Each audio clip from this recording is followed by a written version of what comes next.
And is there a rotation for that for those models this year?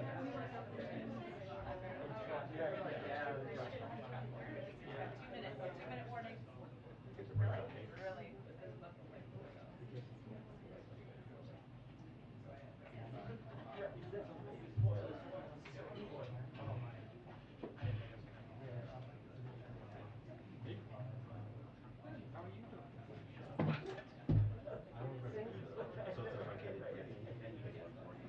Well, 40 is a full gather, so I'm going to kind of... I'll in the brief. Well, that's what I was going to say. Already here. I was going to say, like, hey, full's going to gather. Yeah, 2 weeks on the briefing to go on. Right, just like, that's what I was saying. Because, like, it's already 106. Yeah. This is from 110. Hello. Hi, everybody. Good afternoon, right? All right, good afternoon, everyone. I hope you guys enjoyed a long holiday weekend. It's good to see everyone here. Today I'm joined by John Kirby, who is the National Security Council Coordinator for Strategic Communications. I got to get that right. And he's happy to take a few questions. I know there's been some news out there in his world. So, Kirby, why don't you take it away? Thank you, Karine. Just a couple things at the top, everybody. I think you saw this morning that the administration announced important policy changes with respect to anti-personnel landmines. After conducting a comprehensive policy review, the United States is now joining the vast majority of countries around the world in committing to limit the use of anti-personnel landmines. The use of these weapons put more civilians at risk of being injured by unexploded mines, including children, long after the fighting has stopped, and the President believes strongly that we need to curtail their use worldwide. So this new commitment will align U.S. policy outside of the Korean Peninsula with the key requirements of the Ottawa Convention. That's the international treaty that prohibits the use, stockpiling, the production, and the transfer of these weapons. The United States is the world's single largest financial supporter of steps to mitigate the harmful consequences of landmines and explosive remnants of war all around the world. Since 1993, the United States has provided over $4.2 billion in aid to over 100 countries for conventional weapons destruction programs. And I'm happy to take questions on that a little bit later. The last thing I just want to open up with is, I think you know, the President is preparing for his next trip. This will be to Germany for the G7 and then on to Madrid for the NATO summit. He came into office with the express purpose of revitalizing and reinforcing our allies, our alliances, and our partnerships around the world, and that's exactly what he's done with the G7 and with NATO. His leadership and diplomacy elevated these partnerships as central to meeting the biggest challenges of our time and advanced our shared values to define the decades to come. He has been unafraid to use the convening power of the United States, which is still ample, still relevant, still viable. The free world has demonstrated incredible unity and resolve to advance three key objectives that I think you're going to see are essential to this trip. And we're going to get some time a little bit later on in the week to preview the trip with more detail. But I'll just tell you, these are the three overarching objectives the President has. One, reinforcing our unwavering support of a democratic, sovereign, and prosperous Ukraine and holding Russia accountable for its war of aggression.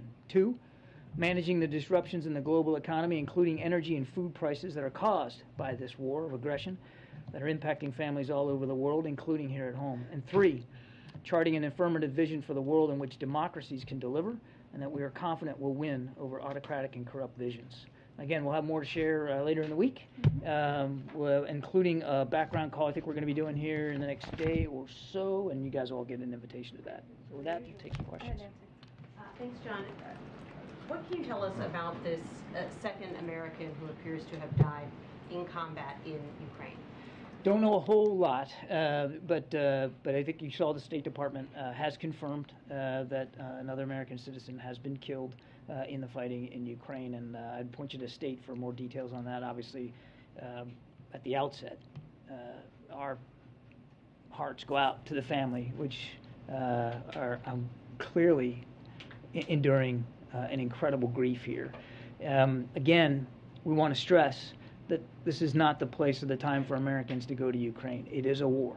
And if you want to help the people of Ukraine, there's a whole lot of other better options to do that than going and putting yourself in harm's way in the middle of that war. President said yesterday that he speaks to Vladimir Zelecki 3 or 4 times a week. Is that accurate, or is that a bit of hyperbole? We only get a readout of their conversations once every couple of weeks. He speaks to Mr. Zelensky on a routine, regular basis. And I couldn't sit here and give you the exact count. This is the beginning of week 3 for me here. But he speaks to President Zelensky on a very routine, regular basis. And I would add, it's not just the president. The Department of Defense, the Department of State, the Secretary of State, Secretary of Defense speak with their counterparts, again, on a routine, regular basis. The Chairman of the Joint Chiefs, try this again using syllables. The Chairman of the Joint Chiefs of Staff talks to his counterpart regularly, too. And there's an awful lot, and I would go so far as to say almost daily, conversation with the Ukrainians at lower staff levels at both DOD and the Department of State. April? Hi, John. Hey, April. 2 questions. Going back to Ukraine, could you talk about the implications of the grains issue that's heightening in Ukraine as the president of Ukraine talked to the AU about it, the African Union about it, and also the repercussions of what happened in Texas on a national security front when it comes to basically calling President Biden the acting president? So I'm going to come back to you on the second one because I'm not completely sure I understand the question. But on the first one, let me just do the grain one first. We've talked about this before. President Putin is, no kidding, weaponizing food. Let's just call it what it is. He's weaponizing food. He's got an essential blockade there in the Black Sea so that nothing can leave by sea, and that's, of course, how Ukraine has historically gotten its grain to markets. And so the president's working with leaders around the world to see if there's other overland ways we can do that. And he's exploring a range of options. He's keeping an open mind about how that would look.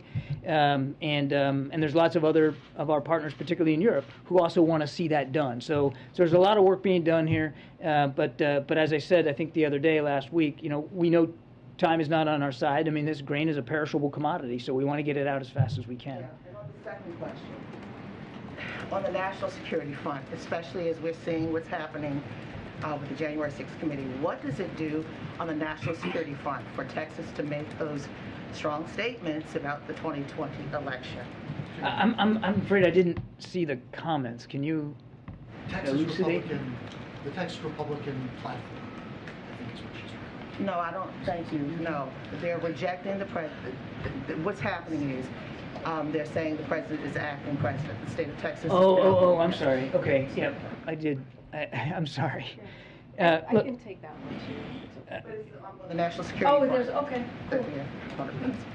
on the national security front, I mean, look, the president is the democratically elected commander-in-chief of this country. And the men and women who serve in uniform understand that. And with the exception of what looks like a small number of Texas legislatures, the American people recognize that. And he has the authority, he has the power, he has the responsibility to defend this country. And the things that we're talking about today, whether it's landmine use or grain shipments or assisting Ukraine, is all about our national security, and the president is charged with preserving and maintaining that national security. And it, again, with the exception of a small number of folks there in Texas, the American people recognize that and understand that. John, what do you make of the Kremlin saying that the Americans captured in Ukraine aren't covered under the Geneva Convention protections for prisoners of war? Yeah, we've seen the comments by Mr. Peskov with respect to this, not ruling out certain protections. I would tell you a couple of things. One, we still are trying to learn more about these two individuals. Okay. Number two, it's appalling that a public official in Russia would even suggest the death penalty for 2 American citizens that were in Ukraine.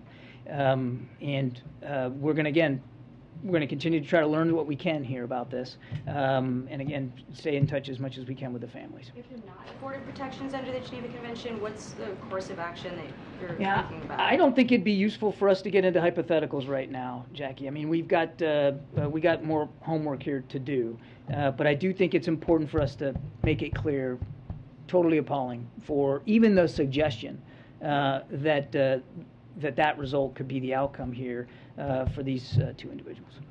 Go back. Go ahead. Hey, thanks, Karine. John, the Chinese have imported a record amount of oil from Russia, and the trade between the two countries is growing.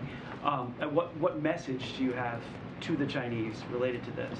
I think this is just a piece of China's willingness to continue to go along with Russia, and we're seeing this as yet another example of a growing collaboration between China and Russia with respect to Ukraine. And we have, as we've said at the outset, called on China to be a responsible power here and to join the rest of the world in condemning what Russia has done in Ukraine and in enforcing sanctions against Russia for it.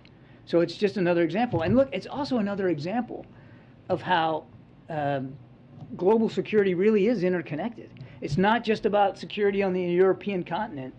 It's connected. What's happening in Ukraine, this is a perfect example of how it's connected to national security, our national security interests, and those of allies and partners in the Indo-Pacific as well. But at what point do they rise to the level where they're breaking sanctions or pushing the line for those sanctions that the U.S. Would like to impose? Well, again, they haven't been participants in the sanction regime so far. Go ahead. You did a follow-up. Thanks, John. Also, India has been buying a lot of the Russian oil that the Europeans aren't buying. So how does the administration keep financial pressure on Russia? And what does this say about U.S.-Indian relations that Prime Minister Modi is making these purchases? Yeah, India is also a very key strategic partner in the Indo-Pacific region. And there's many ways that partnership represents itself both in defense and security, economic as well. I think we'll let Indian leaders speak to their economic policies. What I can just tell you is we value this bilateral relationship with India, and we continue to want, obviously, every country has to make their decisions for themselves. These are sovereign decisions, but we want as much pressure put internationally on Russia as possible. There needs to be, just last point, there needs to be costs and consequences for what Mr. Putin is doing. Anything will President Biden be asking G7 leaders to do next week to bring down the cost of energy and bring down the cost of food? I'm not going to get ahead of the agenda too much today. We'll have more to talk about the trip in the next day or so with more specifics. So I'm not really prepared today to go into too much detail. But as I said in my opening comments, one of the objectives that the president has here for the G7 is to talk to international leaders inside the G7 about supply chain issues, food and fuel supply around the world, and try to minimize the pressures that it has put populations all over the world. But we'll have more a little bit later. Anything that you think that they can do working in coordination to prevent a global recession? I think leadership matters a lot here. Multilateral leadership matters a lot because this isn't just affecting the United States, it's affecting the whole world. And I know the president's looking forward to having discussions with world leaders about what together they can do, whether it's increased production or less, more capacity for refining, less dependence. And this is one of the reasons, the president is so committed to clean energy here in this country. That's one way of making us energy independent too. So advancing, it's also good for the climate. So there's an awful lot of cross-cutting objectives here. All right, just two more. Follow-up. Do you believe, John, the Peskov comments, obviously in coordination with Vladimir Putin, do you believe they're about more than the discrete facts involving these Americans, but a signal, a larger sort of tactical signal to the American president, to the government, about ways they can use American citizens as a part of this conflict? I gave up a long time ago trying to get inside Mr. Peskov's head, certainly Mr. Putin's. It's hard to know with great accuracy the answer to your question. But either way, it's equally alarming.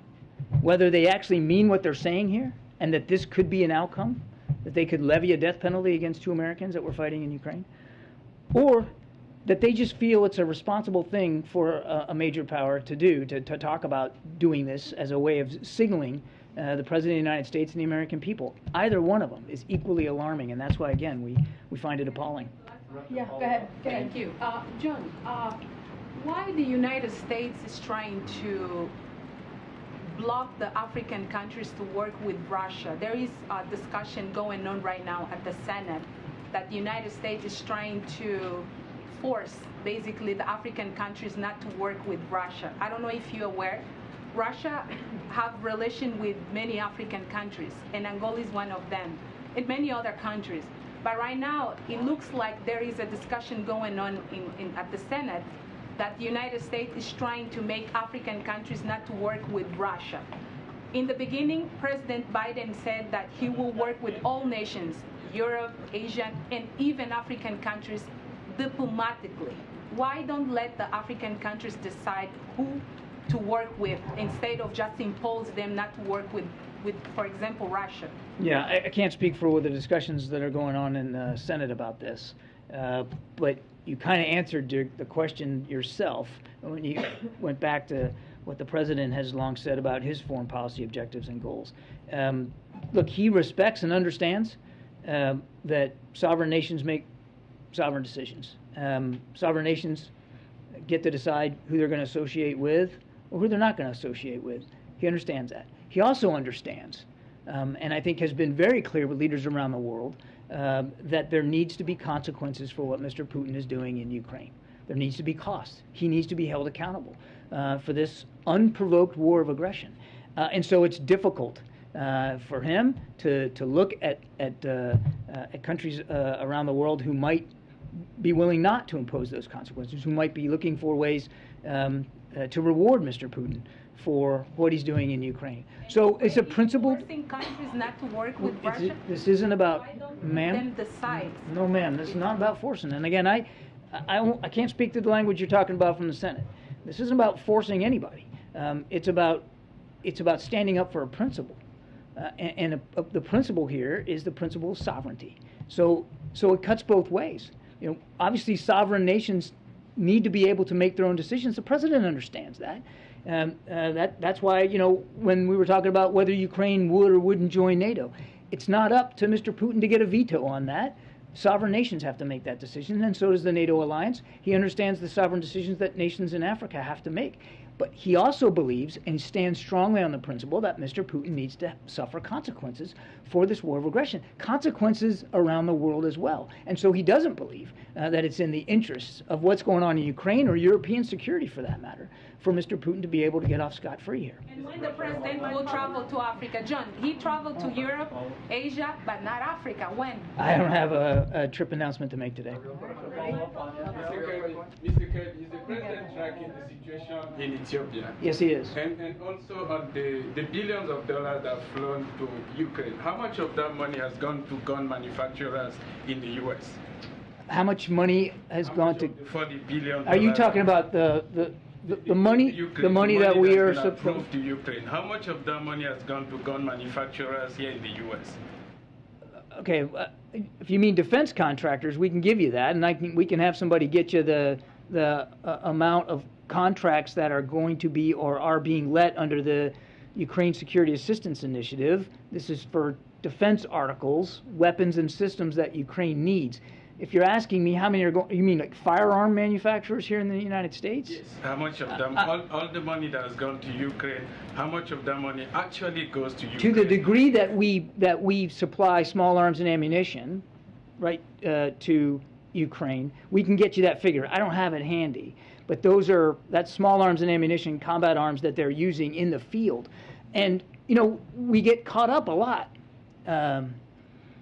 talking about HIMARS, right? Long-range rocket systems and artillery systems and tanks and all that. All those big-ticket items that the Ukrainians say they need, and it's true they do. But what they'll also tell you is that the bullets and the small arms are making a big difference every single day, because the fighting in the Donbass is close combat. A lot of long-range fires, lots of artillery, no question. But it's a lot of small arms combat too. So we forget about that. It's an important set of defense articles and systems that we've been sending to Ukraine, and we're going to continue to do it for as long as we can. But as for the exact figures, I'd have to get that for you. President Biden's response to Israel that has been threatened by Russia. Thank you. All right, thanks. We don't have a lot of time, guys, because we have to leave at 1:45, I believe, for the president's local travel. Okay, so I have something really quick at the top. and then I'll take a question. So today, President Biden and First Lady are visiting a local COVID-19 vaccination clinic hosted by the DC Health to highlight the recent authorization and recommendation of COVID-19 vaccines for children under the age of 5. This weekend, the CDC formally recommended use of the COVID-19 vaccine for this age group following the FDA's authorization on June 17th, marking a key milestone that ensures for the first time since the pandemic began that nearly every American can access protections from life-saving COVID-19 vaccines, including our youngest Americans aged 6 months and up. Following the visit, the President will deliver remarks at the White House on COVID-19 vaccines for children under 5 and the historic progress the country has made in fighting COVID-19 with safe, effective vaccines available virtually to all Americans. Go ahead, Josh. Thanks, Karine. Two subject areas, since I know we're going fast by 1:40. What data is President Biden looking at for the gas tax holiday, and is he expecting congressional support in state-level action? Well, to take your second question first, as you know, the President said he's going to make a decision about this by the end of this week. The way we see it is there would be congressional action. Congress would need to take action. To your first question, the President's looking at an array of options to figure out how he's going to help give relief to the American public, especially as they are looking at gas prices at the pump. This is a #1 priority for the President. He's looking at an array of options. We don't have anything specific for you to share with you at this time. And then secondly, real fast, what is President Biden's reaction to Texas authorities saying the police response to Uvalde was an abject failure and that the gunman, in theory, could have been stopped within 3 minutes? You know, this is something that the President has talked about this very deeply. It is very, the actions that we have seen and the reports that we have seen is deeply concerning. The President has said that. As you know, DOJ is doing a review. We're going to leave it to their findings and their review before we'll say anything more. But it is deeply disturbing to hear the reports on what happened on the ground on that day. Ken. On the issue of the federal gas tax, has the White House started reaching out to Congress yet on this, working with members to try and get them on board with this? Because as you know, you would of course need their approval for any suspension. Absolutely, we would definitely, as I said, need Congress to act on this. I can't lay out, I don't have anything to lay out on any outreach that we've made to Congress. The President, as you all know, understands the stress that the American public is feeling across the country. This is why he has taken action himself when it comes to tapping the Strategic Petroleum Reserve, a historic amount of oil, 1 million of barrels of oil a day, I should say, just to be exact, and also getting his partners to do 240 million barrels as well. There's the ethanol 15, as he has been able to make sure that we give relief to thousands of Americans across the country. So this is something that has been a complete priority for the President. I don't have anything specific to lay out about meetings coming up or meetings that have happened. And the President said he's not planning to sit down with any oil and gas CEOs as he makes this decision. Why not? So as I can confirm here, I know it's been kind of been reported out there, Secretary Granholm is going to be meeting with the 7 CEOs on Thursday, this coming Thursday. That's the first step that he wanted to make sure happened. Remember, our goal is to make sure that we have a sit-down conversation where we come up with solutions, that we work with the CEOs and figure out what else that we can do to move that capacity forward. So the meeting is happening on Thursday with Secretary Granholm, and she's going to sit down with the CEOs, and hopefully we have some solutions that come out of the meeting. The first step is but the President's not ruling out meeting with them. No, the President spoke to this himself yesterday, which is like he's not going to be meeting with the CEOs. I'll let that stand and speak for himself. The way that we view this is, what I mean by first step is they're going to sit down, have a conversation. The second step is coming up with solution and ideas. On The president said last week that there's no inevitability around a recession, but there is a greater deal of market concern about exactly that. And I know that inflation is your number one concern, but can you talk a little bit about if you're doing anything at all to prevent a recession or a rise in unemployment? So the way that we see this, and you've heard us talk about this, that we're in a moment of transition. We have seen we are in a unique situation with our with the historical gains with our economy. The way that we see it is unemployment rate has held steady at 3.6, which is also near historic lows. Business investment remains strong. Household balance sheets remain strong. There was an analysis that came out recently that showed middle class Americans had an additional $10,000 in savings then before the pandemic. Another analysis found that all income groups had higher checking account balances at the end of March than they had pre-pandemic. So we see that the strengths that our economic strength that we have seen from this past year, from the action that the president has taken with the American Rescue Plan, with what we have seen with the historical gains, that is going to help us deal with a recession. Right now, we don't see a recession right now. We're not in a recession right now. Right now, we're in a transition where we are going to go into a place of stable and steady growth, and that's going to be that's going to be our focus. And just one more. AAA was out with a report today saying that there's going to be a record number of people driving for the 4th of July holiday, and I'm wondering what that tells you about whether inflation is in fact the top concern for the American people, and whether there's a role for conservation to play given the extreme demands on energy supplies right now. Well, say a little bit more. You're saying Americans are happy, it would seem, to go out I see what you're and saying. to pay as much money as gas costs to go on vacation and do all of the things that they would normally do. In fact, more so than in the past. So what do you think about that? And do you think it's appropriate given the constraints on energy supplies globally right now? Look, Americans are going to do what they feel is right for themselves and for their family. That's not something for us to make a judgment on. I think what we're seeing right now is, we've been in a pandemic for some time, and I think Americans are feeling as if this summer it's time to get out and go visit families, and I think that's a reaction that we're seeing there. But I have to say, a lot of that is thankful to the president and the work that he has done to make sure that more than 220 million people are fully vaccinated. That matters. Today he's going to visit a COVID health center where we are going to be able to vaccinate our youngest among us, which is the 0 to 5. That's about 18 million young people, which is a lot of that work is due because of what the president has been able to do, and the American Rescue Plan and the vaccination strategy that he put forward the moment that he walked into this administration. Look, it's not for me to say what Americans can do or can't do, but I do think this is kind of the pendulum swinging as we are more people are vaccinated and more folks are feeling more comfortable and more safe to get out there. Okay. And I'll go to the back in a second. Go ahead. Thanks, Karine. What kind of visibility does the administration have into the, quote, logistical error that prevented Brittney Griner, who's being held in Russia, from speaking by phone with her wife? And how is a mistake like that acceptable given kind of the stakes at this moment? So this was an unfortunate mistake. And the Department of State is working to rectify this as quickly as possible. From what I understand, there is a phone interview has been scheduled. I'm not going to speak to when. That is up to Brittney Griner's partner to decide, her wife to decide if they want to make that public.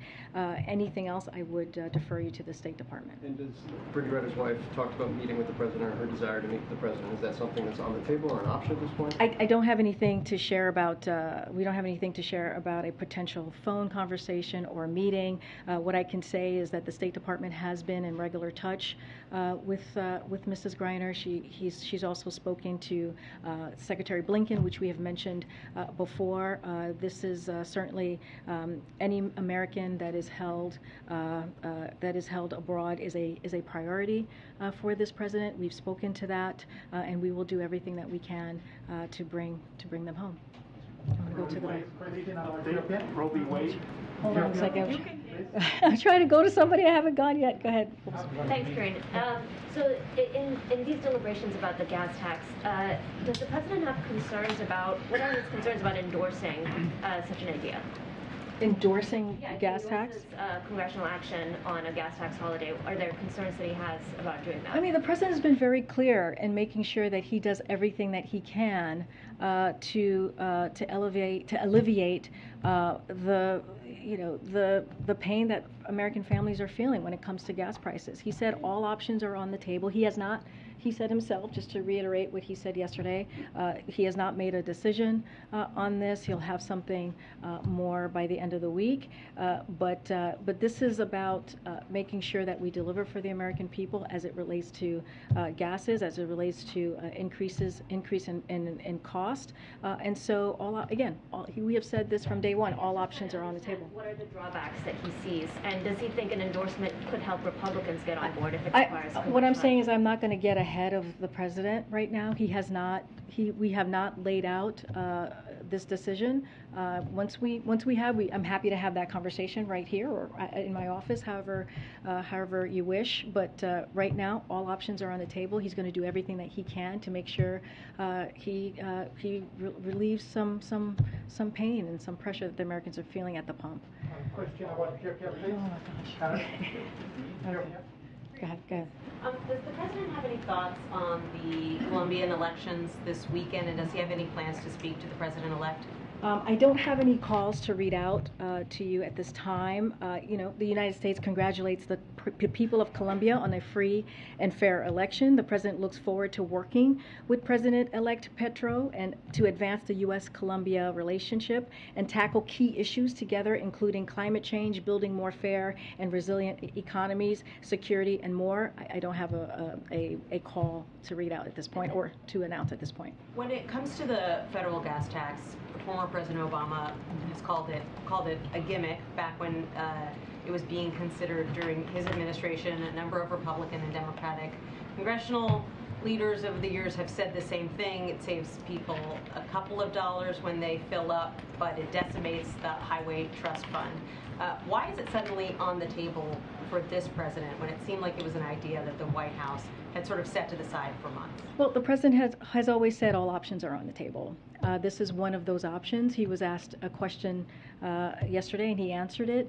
I don't want to get ahead of the president. We don't have anything to announce at this time. Once we do, we will, and be happy to answer all the questions around that decision once and if he makes that decision. But again, he has said, he has been very clear, he wants to make sure that he is, dealing with what the Americans are facing at the pump, which is high prices due to inflation, due to part of it is the pandemic, part of it is Putin's war on Ukraine and the Putin's tax hike. So he wants to do everything that he can to make sure that we are answering those calls of trying to lower the cost.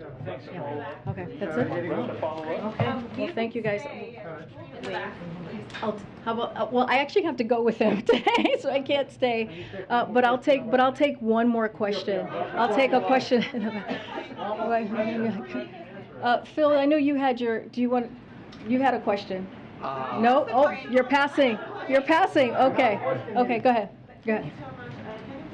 The White House intends to issue a rule on reducing nicotine levels in cigarettes, and if so, can you give us some details about that? I'm not going to comment on any leak information. I have no final decision to preview at this time, but what I can say is one of the president's key unity agenda item is ending cancer as we know it, including by reigniting the Cancer Moonshot Initiative. Already have been steps from the FDA to address the impact other tobacco products like methanol and flavored cigars have on the American people, as I mentioned here before. And I will take this opportunity to remind everyone that what the Office of Management and Budget regulatory agenda is and is not. Agencies place on the regulatory agenda a list of all the proposed and final rules they are currently planning to issue in the months ahead. However, no policy decision has been made at this time, and I don't have anything else to preview for you at this time. Okay, we'll see you guys tomorrow.